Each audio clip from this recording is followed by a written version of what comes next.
Welcome everybody to another Sunday Sessions with Courtenay Pollock. And Courtenay, I don't think everyone knows this, but you are still creating art on a daily basis pretty much, or a weekly basis. And daily? Yeah, and pumping it out. Like, that's really impressive. Like, to be doing it after all these years and still doing unique pieces of art as well. Everyone a winner. I do about 1,500 to 2,000 pieces a year. Wow, that's amazing. So that adds up. But that includes t-shirts, of course. Mm-hmm. I'm up to about 30 t-shirts a week. Well, that multiplies out pretty quickly into 1,500 and more. Wow. Plus the artwork and the big mandalas and any commissions I get. So I do work a lot, but I love doing what I do. It hasn't changed since the beginning.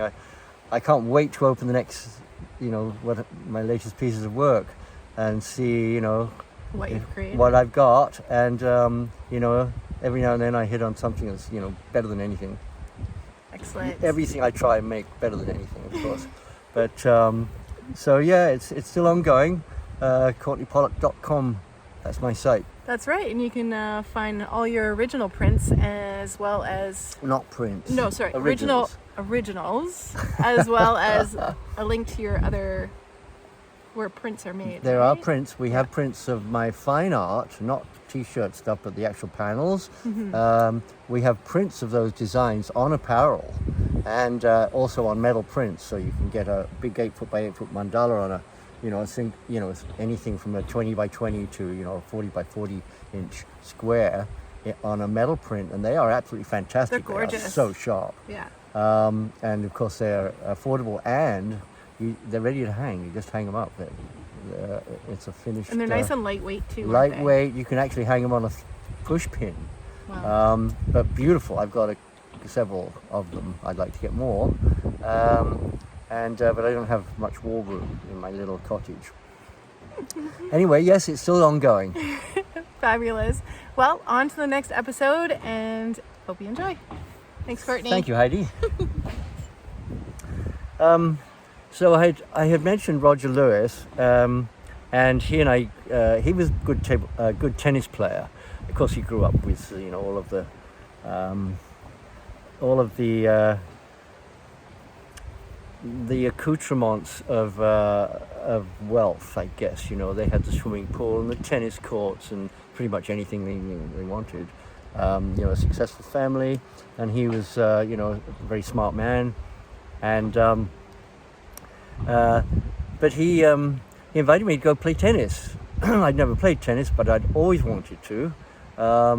I'd watched Wimbledon a lot because I lived in Putney in London, which is right next door to Wimbledon, and it was you could almost hear the pops of the balls going back and forth. Not quite, but it was that close. And but I never did get into the game. I was quantity surveying. I didn't have any time. I didn't have I couldn't afford to be a club member or any of that stuff. Everything has a price ticket on it. And so anyway, we started playing tennis, and I was pretty good. I could do a serve right away. I'd watched the elements of serving, in so many times, and I just I'd already developed kind of a body feel for it, and I was like good right off the bat. But one of the things that Roger proposed was volleyball. He wanted to do an all-star Bay Area All-Stars. It was going to be a Marin All-Stars, but then we were getting people from San Francisco too. So, and we'd go to, there's a school in Mill Valley. Anyway, the name is escaping me for a moment, like a lot of things do nowadays. But we would meet there with people from various, bands, and one of the people that would always show up was Bill Graham of Bill Graham Productions. He was the rock impresario who produced so many rock and roll bands and had the great venues in the Bay Area, and so that was a really good workout every Sunday when people were at home, weren't on the road. meet up, and you know, it would be we'd draw teams, and of course, you know, there'd be a certain audience as well. So fun, and that was really my first. That's where I learned to really play volleyball. But I learned these little tricks because I don't weigh very much, and you know, people come in on the net and they just want to hammer you, and so I developed this twisting turn where I'd go into the net and I'd twist, and as I twisted, I'd hit them in the chest when they're coming in at me, and it would just spin them around. I knocked Bill Graham for 6, first time up at the net, and he was like, "What happened? How did this little guy knock me, you know, 10 yards across the court?" And I said, "Oh, just luck, I guess." And he never tried it again. Gonna spike me, he was. Anyway, that was a fun little thing. It's like the playing baseball in the Nicasio baseball diamond with, you know, the Jefferson Starship airplane with Grateful Dead. Such fun things, you know, to do, because we were still in our 20s, you know. On some levels we're still kids, you know, and especially living the life we were definitely acting like kids.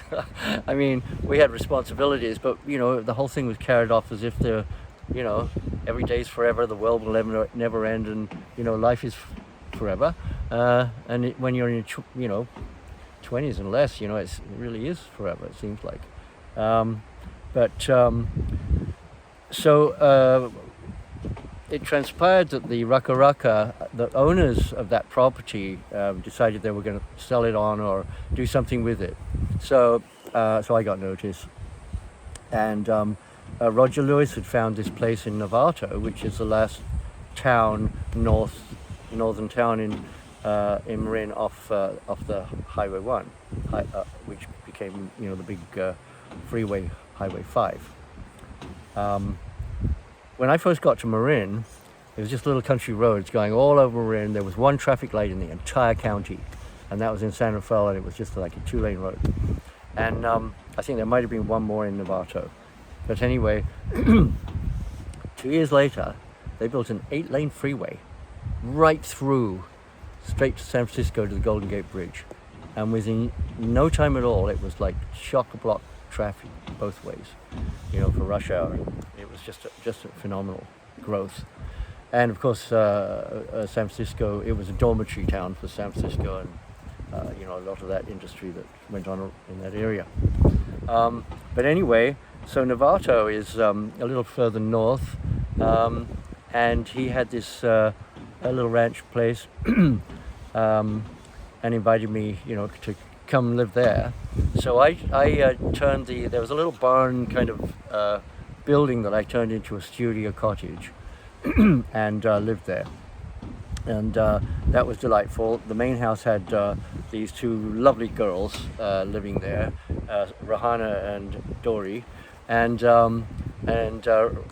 Roger was kind of, you know, back and forth. You know, he had things going on all over, and then he bought property in Hawaii on Maui. And he ended up having his neighbor on one side is Woody Harrelson, and on the other side is Oprah Winfrey. Oh, wow. Yeah, and he was like, I think that's a pretty expensive property. He'd go on about, you know, hanging out with Woody Harrelson night after night, playing table tennis, getting high, and, you know, chatting with Oprah. And I was like, yeah. I said, what did you do to earn this? He says, just lucky, I guess. Yeah, I don't think he ever had to work. No, he didn't. Anyway. So Rakow, who worked with Roger Lewis on Wall Street, and he moves into my place on the ranch that I'd converted from this little barn thing. And I move into the main house with the girls, and Roger's out in Hawaii on his property and doing stuff. So that's just fine by me. I'm I'm happy. And Rakow's he's got this idea to take over the Grateful Dead enterprises, and he's preparing what he called the So What papers. You know, so what? But it was a proposal essentially that he was going to present to the band when he had all the parts together. But the main thing he had to get together was financing. He had to get financing and also, renegotiate albums and stuff with, Columbia, Warner Brothers, whatever. And later on, of course, we started our own record company. I was lead promotion for the southeast of the country. That's another story. And and then I have a friend of mine, Amos Blacksea. He moves into the chicken coop and makes that into a little house. And so you got Rakow in the barn, Amos in the chicken coop. I'm in the main house with the girls, and life is pretty rosy. And so Rakow is, developing the So What papers, and we shoot the shit back and forth, and I was like, what's your point? What he said, well, I want to work, bring them to another stage of success, and and make a couple of million and get out. I said, so it's just really about making money. He said, well, why else would you involve yourself in something like that? I was like, for the love of the music, I know the great people that you're working with. And of course that was all true. But anyway, at about that time, Sam Cutler, who's been arranging the tours for the Grateful Dead, and he's kind of part of the management. He's a road manager, I guess, but he's also booking manager. He opens his own business on Lincoln, because Fifth and Lincoln was this old Victorian house which was the Grateful Dead offices, and Rakow got a suite on Lincoln Avenue, just a couple of blocks away, to open out-of-town tours, which were a success.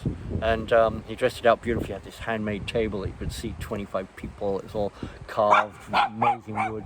Okay, Ruby, go get them. And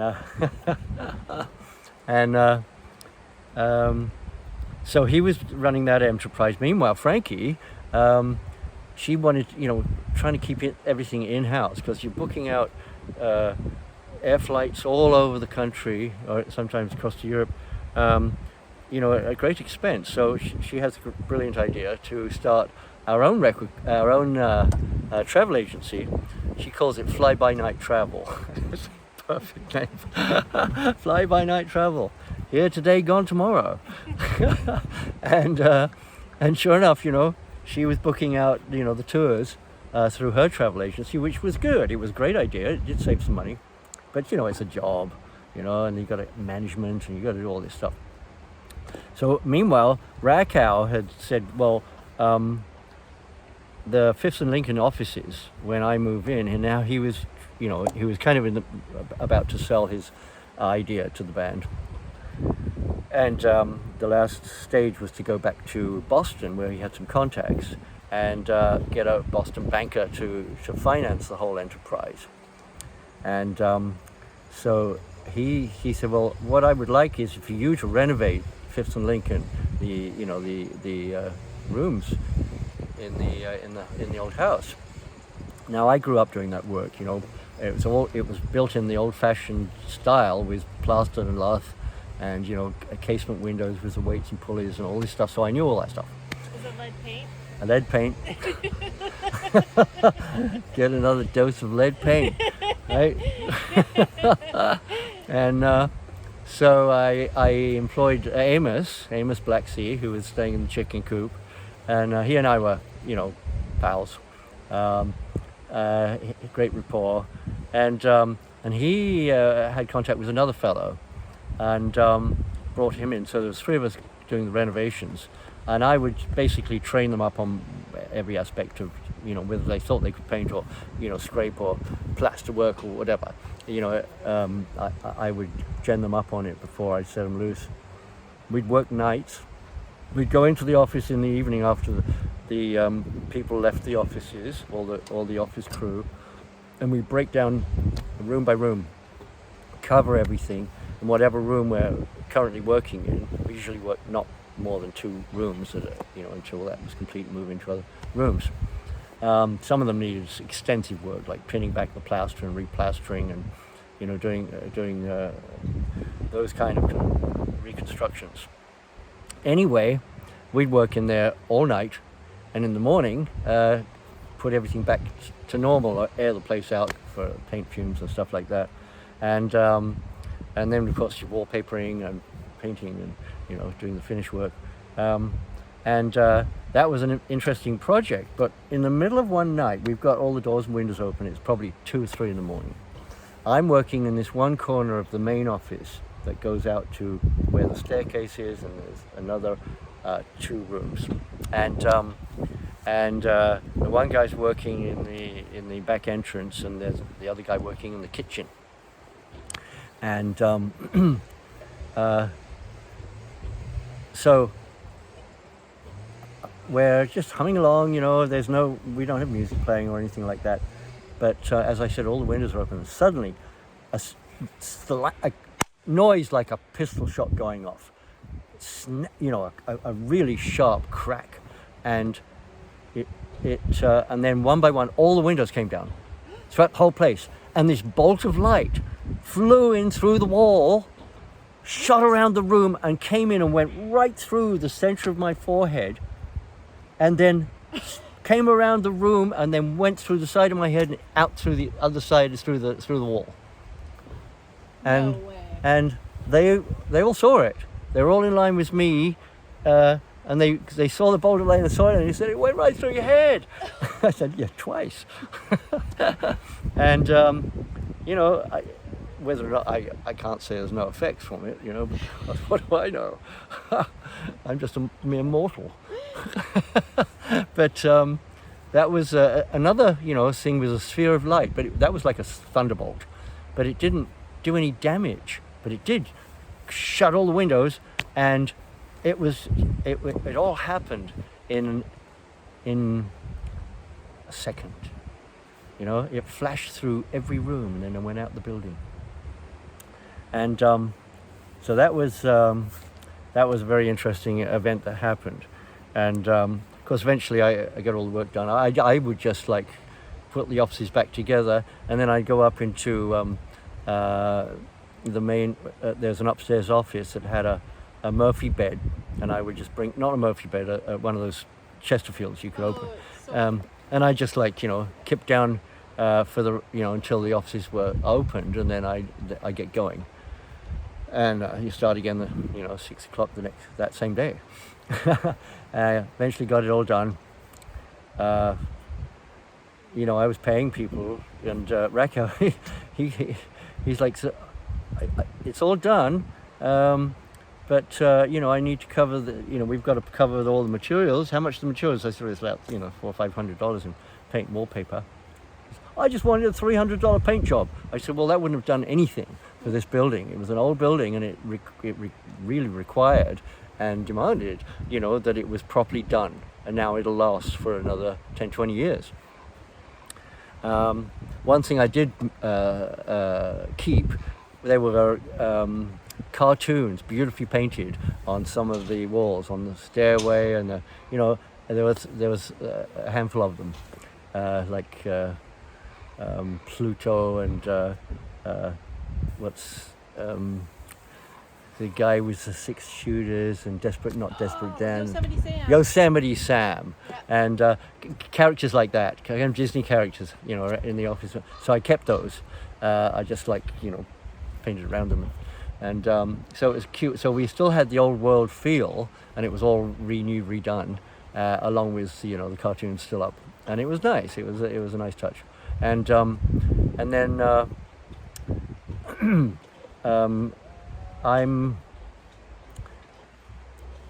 right. And then, of course, this other fellow that's working with Amos and I, he shows up one day and he says, well, I've got these airline tickets. He said they're franked, ready to you know, they're all legal, and I mean, they're all usable and ready to go. You just have to fill in the codes for the flights.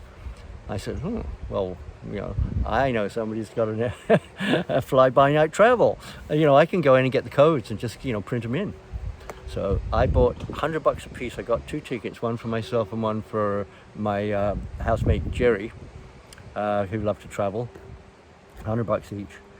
And so now I've got this ticket that can go, if you get the longest flights you can find, and you can make it first class if you want. It was all franked and ready to go, and I managed to get, you know, several flights out of it, probably about 1.5 times around the world for $100. And so the Grateful Dead are working towards Ep.17 tour, and now I have a ticket that I can kind of meet up with them over there. So the plan is I'm going to go visit my folks in England and then meet up with the band.